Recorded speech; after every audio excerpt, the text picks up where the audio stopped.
आपल्या घरी लग्नाच्या मुली असतात किंवा त्यांचं लग्न जुळत नसतं किंवा खूप अडथळे येतात, त्याच्याबद्दल तुमच्याकडे काही उपाय असेल का? हो, निश्चित. खूप सुंदर प्रश्न विचारला. आणि ज्या मुलींची लग्न जुळत नाही किंवा कुंडली जुळत नाही किंवा काहीतरी प्रॉब्लेम येतो किंवा खूप मुलं बघून जातात पण उत्तरच येत नाही, अशा वेळी एक निश्चितपणे उपाय करायचा आहे. ॲक्च्युली हा उपाय तुम्ही पहिल्या दिवसापासूनच करायला पाहिजे.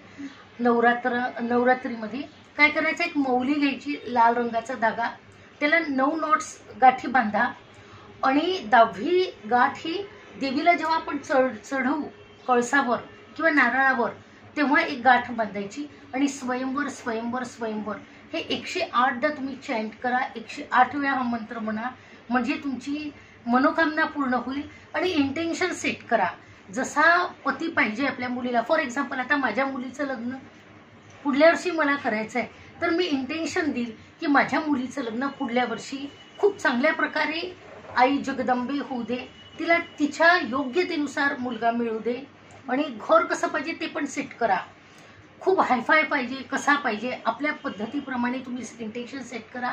आणि तो धागा देवीच्या गळ्यात 9 दिवस ठेवायचा आहे.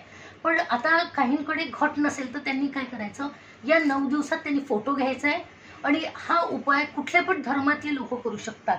त्या फोटोवर 9 वेळा सांगितल्याप्रमाणे तशाच नॉट बांधायच्या आणि 10वी नॉट त्या फोटोवर बांधा आणि त्या फोटोच्या मागे लिहा स्वयंवर. हा शब्द हा वैदिक पद्धतीचा शब्द आहे आणि खूप पॉवरफुल आहे. या शब्दामुळे खूप मुलींचे चांगल्या प्रकारे लग्न जुळवलेले आहे आणि निश्चितपणे आपल्या मुलीला पण चांगला योग्य वर मिळेल असं जगदंबेच्या चरणी मी प्रार्थना करते.